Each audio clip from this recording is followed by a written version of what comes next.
اچھا، اب ان کا جو دوسرا سوال ہے کہ اس حدیث میں تو یہ ہے کہ اسلام کی عزت ان سے ہوگی، ٹھیک ہے نا، لیکن ان کو کوئی حکومت نہیں ملی۔ دیکھیں، جو ہم حقیقت میں اگر ہم دیکھیں نا، ہمارے نزدیک جو حکومت خلفاء کی تھیں وہ اسلام کی عزت کے لیے نہیں تھیں، وہ دنیائی حکومتیں تھیں۔ انہوں نے اپنے دور میں جو فتوحات کیے ہیں وہ ان سے انہوں نے بدعتیں بڑھا دی ہیں اور ان سے لوگوں کو گمراہ کیا ہے۔ اگر یہ واقعاً امیر المؤمنین علیہ السلام کے ہاتھ میں ہوتا تو ہمیں شک نہیں ہے کہ پوری دنیا کو امیر المؤمنین علیہ السلام، امام حسین علیہ السلام، پوری دنیا کو اسلام کے جھنڈے کے نیچے لے کے آتے اور کوئی فرقے نہ ہوتے اور کوئی بدعت دین میں نہیں ہوتی اور کوئی جہل دین میں نہیں ہوتا اور کوئی گمراہی نہیں ہوتی۔ قرآن، حدیث، سنت، شریعت سب کچھ واضح ہوتا، فرقے نہ ہوتے، گمراہی نہیں ہوتے۔ تو اسلام کی عزت بالکل اہل بیت طاہرین علیہم الصلاۃ والسلام میں سے ہے۔ اور یہ جو کہہ رہے ہیں نا کہ اسلام کی عزت تو خلفاء سے ہے، جو ظاہری خلفاء ہیں، نہیں، ہم یہ اس بات کو نہیں مانتے۔ ظاہری خلفاء ان کی بادشاہت تھی، انہوں نے فتوحات کیے ہیں، لیکن اس سے اسلام کی عزت نہیں ہوئی۔ انہوں نے اس اسلام کو پروموٹ کیا ہے جس اسلام کے متعلق میں آپ کی خدمت میں عرض کروں، جو اس اسلام کو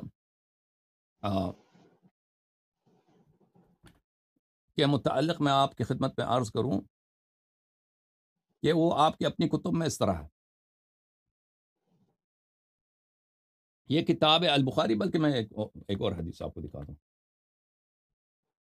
یہ کتاب ہے بخاری تفہیم البخاری، عربی متن مع اردو شرح، ترجمہ ہے مولوی ظہور الباری اعظمی فاروق فاضل دارالعلوم دیوبند، چاپ دارالاشاعت، اردو بازار کراچی۔ یہاں پہ ملاحظہ فرمائیے صفحہ نمبر 329 اس حدیث کو۔ اچھا، اس حدیث میں کیا ہے؟ ام درداء کہتی ہیں تقول دخل علی ابو الدرداء وهو مغضب فقلت ما اغضبك قال والله ما اعرف من امر امه محمد صلی اللہ علیہ وآلہ وسلم شيئا الا انهم يصلون جميعا۔ ام درداء کہتی ہیں آپ نے فرمایا کہ ایک دفعہ ابو درداء آئے، بڑے غضبناک ہو رہے تھے، میں نے پوچھا کہ کیا بات ہوئی؟ فرمایا محمد صلی اللہ علیہ وآلہ وسلم کی شریعت کی کوئی بات اب نہیں پاتا سوا اس کے کہ جماعت کے ساتھ نماز یہ پڑھتے ہیں، یعنی سب احکام شریعت ان لوگوں نے چینج کر دیا۔ یہ کتاب ہے صحیح بخاری، ترجمہ علامہ وحید الزمان صاحب کا، نعمانی کتاب خانہ میں چھپی ہے کتاب، ملاحظہ فرمائیے اسی حدیث کا ترجمہ۔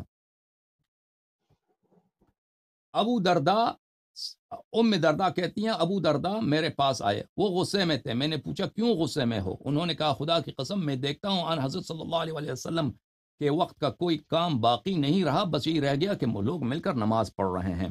ٹھیک ہے نا، سب کچھ چینج کر دیا۔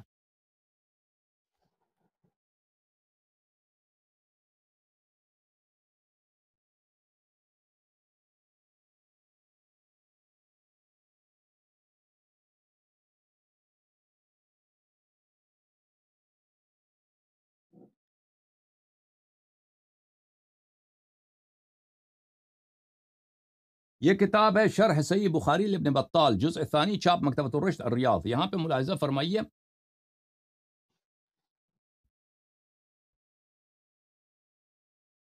یہ صفحہ نمبر 297 میں، ما اعرف من امت محمد شیئا، ما اعرف من محمد شیئا يريد من شریعت محمد شیئا لم يتغیر عما كان علیہ الا الصلاة في الجماعة صلی اللہ علیہ وآلہ وسلم۔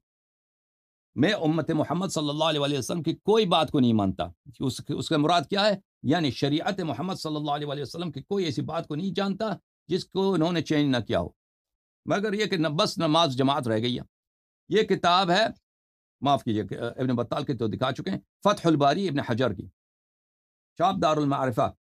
یہاں پر وہ حدیث ہے صفحہ نمبر 127 میں، وہی ابو درداء والی حدیث، ٹھیک ہے نا۔ اس کی شرح میں صفحہ نمبر 138 میں وہ فرماتے ہیں مراد ابی الدرداء ان اعمال المذکورین حصل فی جمیعها النقص والتغییر الا التجمیع فی الصلاة، کہ اعمال میں، امت کے اعمال میں سب چینج ہو گیا، یا نقص اور تغییر، یا چینج ہو گیا یا اس میں کمی کر دیا، ٹھیک ہے نا، دوسرے اجزاء اضافہ ہوا ہے، الا یہ کہ بس نماز جماعت رہ گئی ہے۔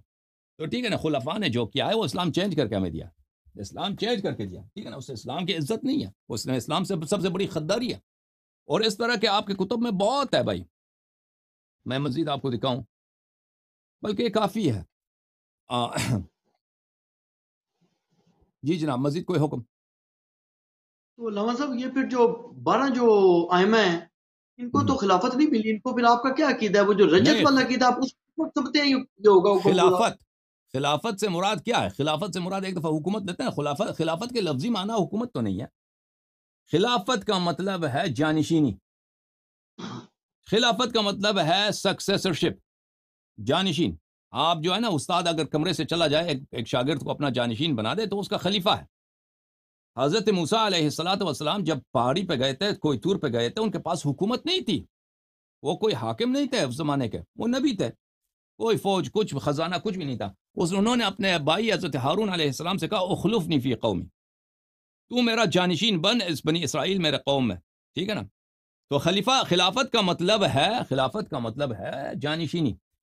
اس نبی صلی اللہ علیہ وآلہ وسلم کے 12 جانشین ہیں، 12 جانشین. اب خلافت سے مراد ہم لیتے ہیں، کیا لیتے ہیں موجودہ دور میں اصطلاحاً؟ کیا لیتے ہیں؟ حکومت. کہتے ہیں بنی عباس کے خلفاء، بنی امیہ کے خلفاء، ٹھیک ہے نا، معاویہ خلیفہ بن گئے. تو کیوں کہ یہ حکومت اس لیے سنبھالتے تھے کہ بھئی ہم خلیفہ رسول ہیں، جانشین رسول صلی اللہ علیہ وآلہ وسلم ہیں. تو حکومت کو یہ خلافت کہتے تھے اس بنا پر کہ یہ خلیفہ جو ہے اس کی ادعا یہ ہے کہ میں جانشین ہوں پیغمبر صلی اللہ علیہ وآلہ وسلم پر، اس کی سیٹ پہ بیٹھا ہوں، جیسے وہ مسلمانوں کے لیڈر تھے میں اسی طرح مسلمانوں کا لیڈرشپ کروں گا. تو یہ خلافت کے معنی وہ نہیں ہے حکومت کے. اگر امام علیہ الصلوۃ والسلام کو حکومت نہیں ملتا تو خلافت کا مطلب کبھی بھی نہ لغوی نہ شرعی حکومت رہا ہے. اگر ان کو حکومت نہیں ملا، بالکل مانتے ہیں اس معنوں میں، اگر خلافت کا ڈیفینیشن یہ حکومت نہیں ملا، لیکن وہ ایک شخص اگر نبی صلی اللہ علیہ وسلم کا وارث ہے، اس کا جانشین ہے، چاہے اس کو حکومت ملے یا نہ ملے، وہ خلیفہ ہے. اس کی خلافت پہ، اس کی جانشینی پہ کوئی اثر نہیں پڑتا، ٹھیک ہے نا. اگر وہ عثمان الخمیس کہتا ہے کہ ان کو خلافت نہیں ملی ہے، تو کون سی خلافت نہیں ملی ان کو حکومت نہیں ملی، بالکل بات صحیح ہے. لیکن حکومت اور خلافت ایک چیز نہیں ہے. یہ لوگوں کے ذہنوں میں، عوام کے ذہنوں میں خلافت حکومت ایک چیز ہے. لغوی لحاظ سے، شرعی لحاظ سے ان دونوں میں کوئی تلازم ہی نہیں ہے. جی جناب، مزید حکم. علی اللہ صاحب. نہیں، وہ اسلام کو یہ پاور کیسے دیں گے جب ان پہ تو خود مظالم ہو رہے ہیں؟ شیعہ مان رہے ہیں کہ ان پہ مظالم ہو رہے ہیں، یہ اسلام کو کیا پاور دے سکتے ہیں؟ یہ امت کو کیا پاور دے سکتے ہیں؟ امت امام کو مہدی تو کیا؟ دیں گے. تو نص پڑھے نا، وہ نص پڑھیں کہ مثلا یہ خلفاء جو ہیں یہ امت کو پاور دیں گے، امت کو فوج لے کے دیں گے. یہ کوئی اس طرح کوئی نص تو نہیں ہے نا. حدیث ہے ما زال امر الدین ماضیا، اس دین کا کام چلتا رہے گا جب تک یہ 12 امام ہیں، اس طرح جب تک 12 خلفاء ہیں، اس طرح الفاظ ہیں. ولی لا یزال الاسلام عزیزا، اسلام صاحب عزت رہے گا، ٹھیک ہے نا، اس طرح کے الفاظ ہیں. اگر کوئی حدیث میں یہ ہے کہ یہ 12 خلفاء جو ہیں مسلمانوں کو فوج لے کے دیں گے، پاور لے کے دیں گے، جیسے آپ کہہ رہے ہیں، یہ کوئی نص نہیں ہے، یا ایسے کسی کے الفاظ ہیں، ٹھیک ہے نا.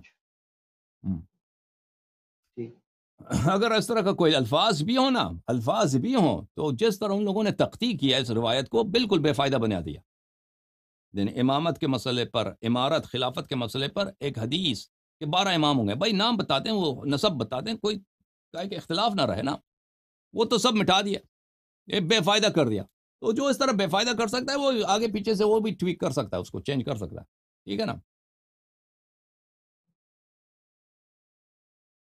اور یہ بہت واضح دلیل ہے، یعنی 12 کے عدد کا خلفاء، 12 کے عدد کے رہنما کسی فرقے میں نہیں ہے. آپ مجھے دکھائیں، نہ گنتی کر کے دکھاؤ. اسماعیل الخمیس کہتا ہے ہم دکھا سکتے ہیں لیکن دکھاتے نہیں، فائدہ نہیں ہے. یہ 12 کا عدد کسی کے پاس نہیں ہے، یا اس سے کم ہوگا یا اس سے زیادہ ہوگا. 12 کسی کے پاس نہیں ہے، 12 صرف اس مذہب کے پاس ہے، ٹھیک ہے نا. اور یہ بھی مخالفین کے کتب میں متعدد احادیث. اور یہ 12 کا عدد اس میں انجیل تورات میں بھی ہے کہ حضرت اسماعیل علیہ السلام کی نسل، اسحاق نہیں، اسماعیل علیہ السلام کی نسل سے میں 12 پرنس لے کے آؤں گا. اللہ تعالیٰ نے فرمایا 12 امیر لے کے آؤں گا، اس میں بھی ہے. مزید جناب.